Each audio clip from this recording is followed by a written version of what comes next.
Hola, ¿qué tal? Bienvenidos al canal de Host Gamer. Seguimos leyendo Introducción a la Historia de la Filosofía por Ramón Shiró. Nos encontrábamos todavía leyendo la parte de Descartes y nos encontramos en el inciso C, las dos sustancias, extensión y pensamiento. ¿Cuál es el mundo que la existencia de Dios garantiza? Es, naturalmente, el mundo variado, diverso, que percibe nuestros sentidos y siente nuestros afectos, pero es esencialmente el mundo hecho de dos sustancias que no pueden variar, la extensión y el pensamiento. Matemático y más especialmente geómatra, Descartes no puede dejar de tener una idea geométrica del mundo. De ahí que para Descartes el soporte real, la sustancia de todas las cosas físicas, sea el espacio que llama extensión. Ahora bien, Descartes no se contenta con afirmar que el espacio es una sustancia, trata de probarlo, y su prueba se reduce en términos muy sencillos. Si consideramos un pedazo de cera, veremos que puede cambiar de aspecto según los grados de la temperatura ambiente, y pasar de ser un sólido a un líquido o a dispersarse en forma de gas. La cera cambia, pero si cambia la cera hay una cosa que no cambia, el lugar que ocupa la cera, el espacio en el que la cera está. Si ampliamos este argumento a todas las criaturas del mundo podemos, por hipótesis, pensar que todos los seres corporales desaparecen. Aún en este caso habría algo que no desaparecería, el lugar, el espacio general que antes ocupaban los seres corporales. El espacio es algo en sí, algo que no necesita de nada más para ser y que a su vez es la condición de todo ser corpóreo. El espacio, sin embargo, no explica a todos los seres del mundo. En el mundo encontramos seres que no son espaciales, sino espirituales. A ellos podríamos aplicar un argumento similar que empleamos en el caso de la cera. Los pensamientos que tiene una persona cambian, varían, pueden ser más o menos agudos, más o menos permanentes, estar más o menos teñidos y matizados por la emoción. Pero si los pensamientos varían, hay una cosa que no varía y sin la cual no existirían los pensamientos. Tal es el espíritu que Descartes llama pensamiento. De la misma manera que el espacio es el lugar y la condición de los seres materiales, el espíritu es el centro y la condición de posibilidad de los seres espirituales. Por una parte, el mundo creado y hecho por Dios, por otra, el pensamiento de Dios que crea al mundo físico y al mundo de la vez físico y espiritual de los hombres. La realidad toda está hecha de dos sustancias, espacio y pensamiento. Estas dos sustancias aparecen claramente en el hombre y son en él cuerpo y alma. El cuerpo pertenece a la sustancia espacial, las almas a la sustancia espiritual. La teoría de las sustancias es la conclusión de la filosofía cartesiana. Esta teoría plantea problemas de mayor gravedad. Al tratar de separar totalmente el espíritu y la materia, el alma y el cuerpo, Descartes quería asentar que el alma humana no depende del cuerpo, y que, si es una sustancia independiente, es también una sustancia inmortal. Al cuerpo mortal y perecedero, Descartes quiso oponer el alma inmortal e imperecedera, pero su misma lógica le condujo a una extraña paradoja. Por una parte, Descartes decía que, por definición, que el alma y el cuerpo son entes totalmente aparte.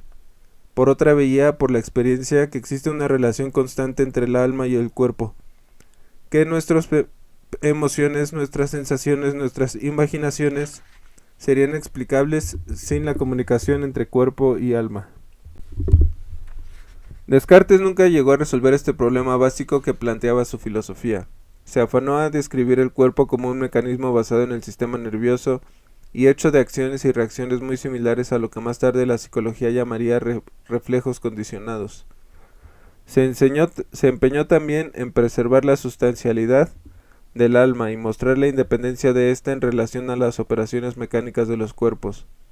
Descartes trató de encontrar una solución a su problema cuando supuso que la glándula pineal es el lugar donde el alma entra en contacto con el cuerpo.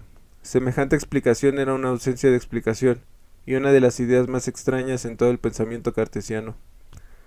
El gran descubrimiento de Descartes es el del método. De él se derivan ideas importantes como el del cogito, la existencia de Dios y, en casos más específicos, su discutible explicación del funcionamiento mecánico del cuerpo y su indiscutible ciencia geométrica. Las últimas consecuencias de la filosofía de Descartes, es decir, su teoría de la sustancia, conducían a un dualismo de imposible solución.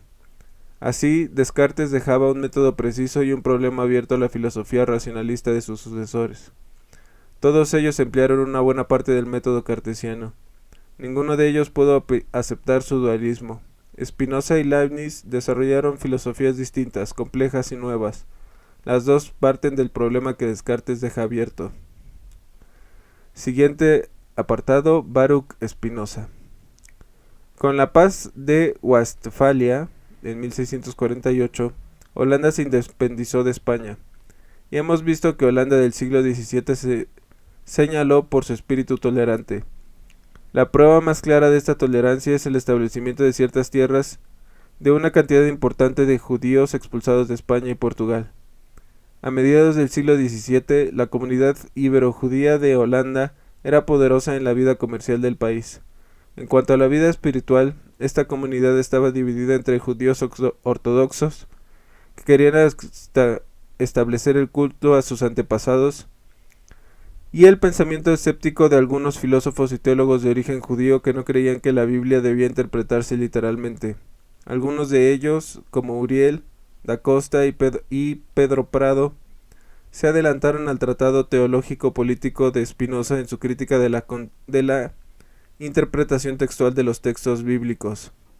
En esta dimensión interna del judaísmo ibero-holandés del siglo XVII, donde debe encontrarse el origen del pensamiento heterodoxo de Spinoza. No es el único origen, sin embargo. El pensamiento de Spinoza estuvo profundamente influido por la filosofía de Descartes, a la cual Spinoza dedicó un breve tratado explicativo. Sería por demás comparar el pensamiento de Spinoza al de los pintores holandeses de su tiempo y, muy principalmente, al de Vermeer de Delft. Sin duda, los pintores holandeses del siglo XVII, a excepción de Rembrandt, carecen del impulso religioso de Spinoza, pero coinciden con él en que saben espiritualizar la vida cotidiana. Los protestantes se interesaban poco por las representaciones gráficas de su fe religiosa, porque pensaban que cualquier representación antropomórfica de la divinidad es esencialmente falsa. En este sentido muy preciso, el ideal de un Franz Hals o de un Vermeer es contrario al espíritu barroco, imaginativo y figurativo de la Contrarreforma. Pero Vermeer sabe combinar como nadie lo había hecho antes la geometría precisa de las líneas y los espacios con un ambiente de espiritualidad que surge de toda su obra, también geométrico, también espiritual. Será en su filosofía Spinoza. Nacido en Ámsterdam en 1632, Baruch Spinoza fue instruido en las enseñanzas ortodoxas de la fe judía. Su interpretación panteísta del universo, así como su renuncia de surgir al pie de la letra, las enseñanzas bíblicas condujeron a la comunidad judía de Holanda a expulsar de su seno al filósofo, tachando de inmoral a este pensador esencialmente moralista. Esta expulsión llevó a Spinoza a vivir aislado de los suyos, a sentirse más claramente holandés y a desarrollar plenamente su sistema estoico del pensamiento. Pocos filósofos han alcanzado el grado de serenidad espiritual. Ya veremos que su filosofía es esencialmente filosofía de serenidad. Como este pensador aislado, solitario en un mundo que considera perfectamente equilibrado, Spinoza murió conversando con sus amigos en 1677.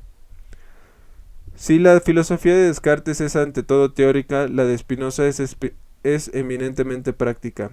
De esta tendencia moral son muestras el tratado teológico-político, la reforma de entendimiento y muy principalmente la ética demostrada al modo geométrico. Seguiremos estos dos últimos libros para explicar un pensamiento de aspecto geométrico y frío, de intensidad espiritual pocas veces igualada. Inciso A. La reforma del entendimiento y el método. La intención del tratado sobre la reforma del entendimiento y en general de la filosofía de Spinoza se aclara cuando sabemos que el filósofo buscaba un bien capaz de comunicarse, cuyo descubrimiento hiciera gozar con un gozo continuo y eterno. El método de Spinoza se asemeja por su intención al de los tratadistas del amor de Dios, de Kempis a León Hebreo. Por su forma, el método spinoziano se acerca de Descartes en cuanto afirma la racionalidad del conocimiento y la necesidad de un razonamiento deductivo que parte de principios absolutamente claros para llegar a consecuencias necesarias. A diferencia de Descartes, Spinoza no piensa que sea útil la duda. Una idea verdadera es siempre determinada, la idea falsa o ficticia es, en cambio, indeterminada. Entiende Spinoza por idea determinada el hecho de que su objeto sea o exista. Por idea indeterminada aquella idea cuyo objeto pueda existir o dejar de existir. Aquella idea cuyo objeto es contingente. La idea de Dios es determinada y verdadera. La idea de la vida es indeterminada, puesto que la vida puede dejar de existir. Intelectualista, Spinoza espera poder combinar el amor y las ideas de su objeto primordial, que es el amor intelectual de Dios. Geómatra, Spinoza piensa reducir toda la filosofía a una serie de axiomas, postulados, teoremas, tan claros en sí mismos como las demostraciones matemáticas. Lo más probable es que la forma geométrica de su razonamiento sea externa a su intención. Puede incluso que esta forma sea una simple moda de época. Hay que ver en ella el símbolo mismo de una filosofía que piensa que las verdades filosóficas son demostrables, exactas y precisas, como pueden serlo las matemáticas. Inciso B. La sustancia. La ética de Spinoza se inicia en una primera parte que trata de Dios. Como todo el libro, esta parte está encabezada por una serie de definiciones, entre las cuales la más importante en cuanto al alcance total de la obra es la de la sustancia. Por sustancia entiendo lo que en sí y se concibe por sí, es decir, aquello cuyo concepto no necesita el concepto de otra cosa para formarse. Esta definición se completa cuando Spinoza aclara su idea de la divinidad. Entiendo por Dios un ser absolutamente infinito, es decir, una sustancia constituida por una infinidad de atributos, de los que cada uno expresa una esencia eterna e infinita.